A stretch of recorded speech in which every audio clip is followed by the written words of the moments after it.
So you guys saw the title, and I do have to explain why I made this purchase, but it is a tool at the end of the day and a very specific tool for something that I needed to do. So I got the Lumix S5IIX. Let's talk about it. Most of you guys know that I shoot on Sony, and I am a pretty big Sony fanboy, mainly for the fact that I have a whole bunch of Sony lenses, a whole bunch of Sony cameras, and if a new Sony product comes out, that's great for me because it's within my ecosystem and I'm able to utilize it with my cameras or my whole ecosystem.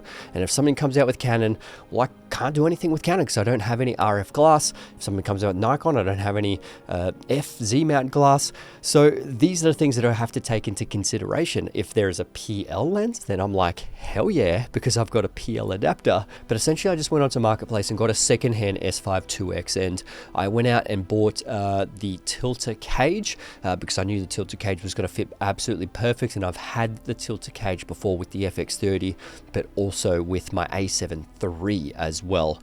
And it's just ergonomically, it's exactly what I need because I've already got the top end, I've got the side handle, I've got the base plate, and I've got the V-mount battery thing, so I can make a full cinema rig with it. And I also got the PL to L adapter. So I've got one lens, and that's just this one. What is it? It's a 20 to 60 lens, and I think it's a 3.5 to 5.6. Yeah, so it's a kit lens. Essentially, it does the job. But I haven't actually used it at all because I have a whole bunch of cinema lenses that I want to use on this. That's why I got the PL to L adapter, so I can use all my PL lenses on this camera. Now, one of the biggest reasons why I actually bought this Lumix camera is open gate, 3x2 open gate, because I am actually filming on 2x anamorphic squeeze lenses right now. And if I did actually use a 16x9 or a 17x9 sensor, I'm just gonna have to chop so much off the sides. And I think that's just, it's a complete waste of footage. Like, I understand that you do have to take it into consideration of your mise-en-scène, you know, what is exactly in the scene, and you actually have to make this side interesting, you have to make that side interesting. But with 3x2 open gate with the Lumix, I'm able to have this motivated light source coming from the window, so people would think that this is actually lit, you know, from here. It's actually, I've got a key light right there, a 300C, and I've also got a 60X pointed down for this projector, and I've got an Aperture MC Pro right there giving me a bit of a rim light. So it's meant to sort of mimic that I'm being lit from the window, but it's not. So you do actually have to take that width into consideration. Like I said, if you have a 16x9 sensor, you're just going to chop off the sides and you most likely won't be seeing that window.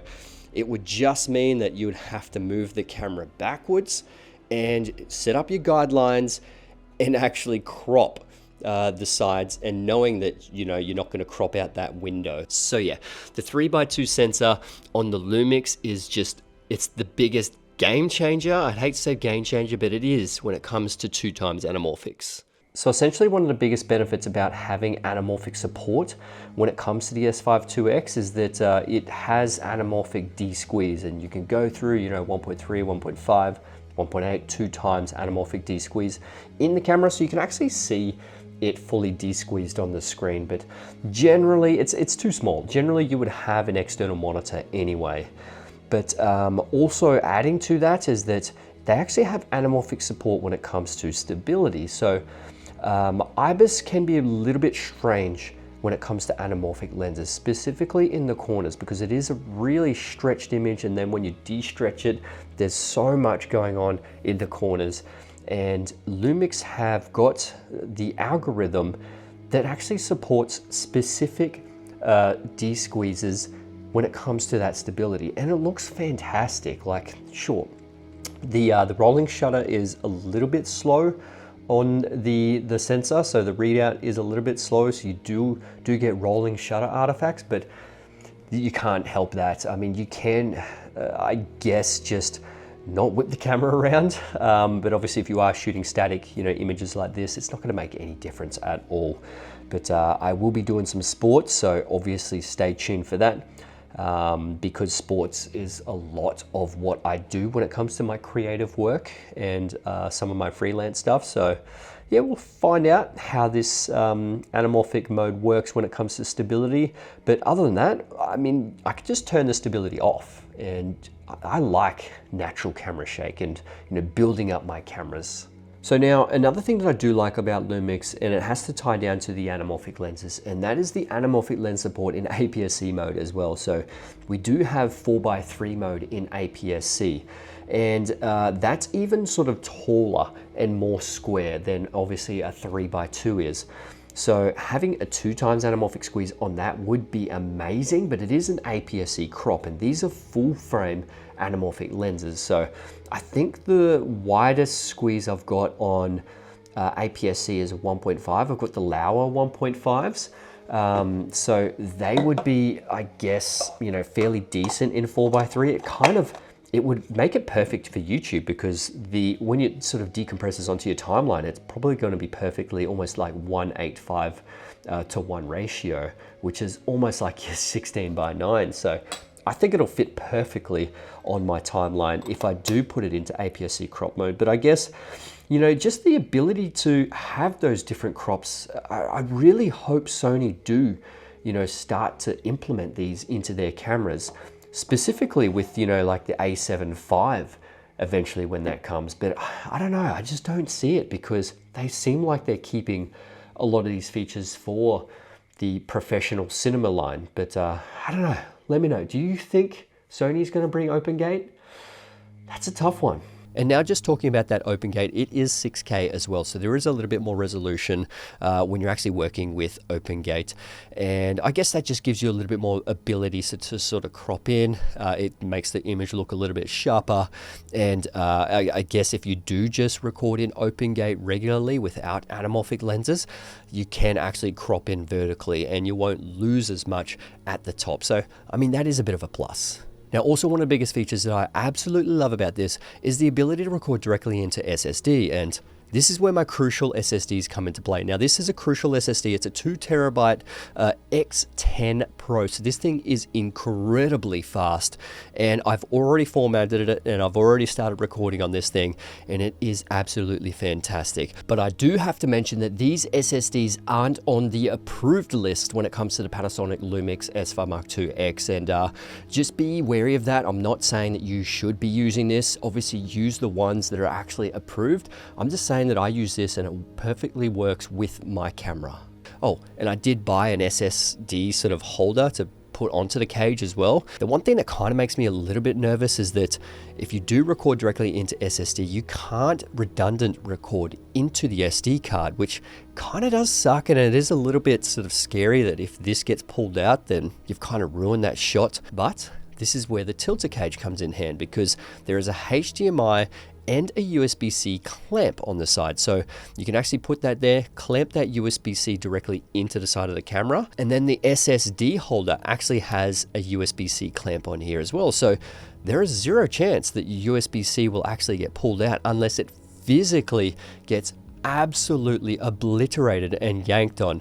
Whereas, you know, your camera's probably going to get wrecked anyway if that happens. So fingers crossed that doesn't happen, but that sort of takes that problem and finds a solution to that problem. Now, there's a couple of smaller reasons why I actually bought this Lumix camera, and that is shutter angle. Now, we did just get shutter angle in the FX30 and FX3, which is, you know, amazing. Finally, that Sony actually put it in their cinema line cameras, but shutter angle has been in the Lumix cameras for absolutely forever, and it's just awesome that you can actually just utilize shutter angle in these very, very cheap cameras. When it comes to a scene like this, it's a very dark scene. It is nighttime outside. You probably don't notice, but I've got a key light here acting as if, you know, there's moonlight coming through a window. I've got a few lights in the background. Like, this is fully set up right now, just for fun. But having waveforms in the camera is extremely important. Now, majority of the time I've got an external monitor on top of my camera so I can actually see my waveforms. But when it comes to, you know, the Lumix S5IIX, the waveforms actually is on the screen. My FX6 has waveforms on the screen, which is great. But all my other Sony Alpha cameras don't have waveforms. They've got histograms. I mean, histograms is okay. But majority of the time I'm just using zebras to do my actual exposure. And zebras I've used for absolutely forever. It works perfectly fine, like, and I can at least see where my clipping points are, but that's about it. At least waveforms gives you an overall idea of the whole scene. It's kind of like histograms, but a little bit more detailed than histograms, which is great. Waveforms I'm super used to it because of the FX6. That's always on display. And obviously the S5IIX just gives you that. And I was really used to that when I got the GH7 for a loaner, and yeah, absolutely loved it.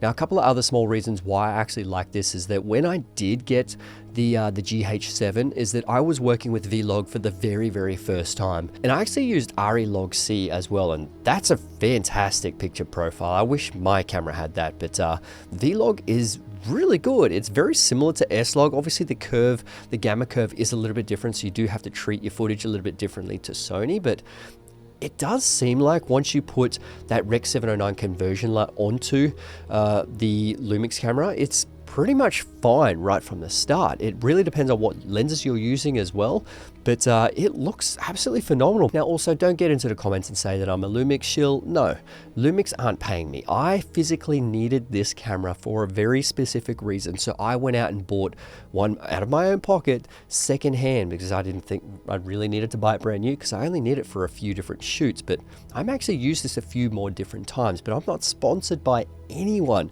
when it comes to these videos. Sony don't even sponsor me talking about Sony cameras. I just love Sony cameras because I've got so many of them, so that's why I talk about Sony cameras all the time. So look, overall, it's very early days. There will obviously be kinks with this thing, just like any other camera, but it is what it is. I had to buy it for a very specific reason when it comes to using, you know, big 2x anamorphic lenses, but also, you know, 1.6 or 1.8 times anamorphic lenses that I've got as well, which is going to be great to use with. And I'm just happy that I've got another system and I can actually talk about another system. Like I said in a few previous videos, I kind of want to try and test out other camera manufacturers so I can give a little bit more advice to more people rather than just Sony people, and hopefully, you know, other people come through with all my lighting videos. But yeah, I'm very happy about this purchase. Whether it's a game changer or not, absolutely not. It's not a game changer. Every camera manufacturer has its pros and cons. None is better than the other. It really just depends on what works for you and your particular situation. But yeah, anyway, my friends, I'll probably make a couple more videos of this camera when I get a little bit more used to it, a few more months, you know, under my belt, a few more shoots and all that sort of stuff. But thanks for watching. I'll see you guys the next time. All right, let's get it.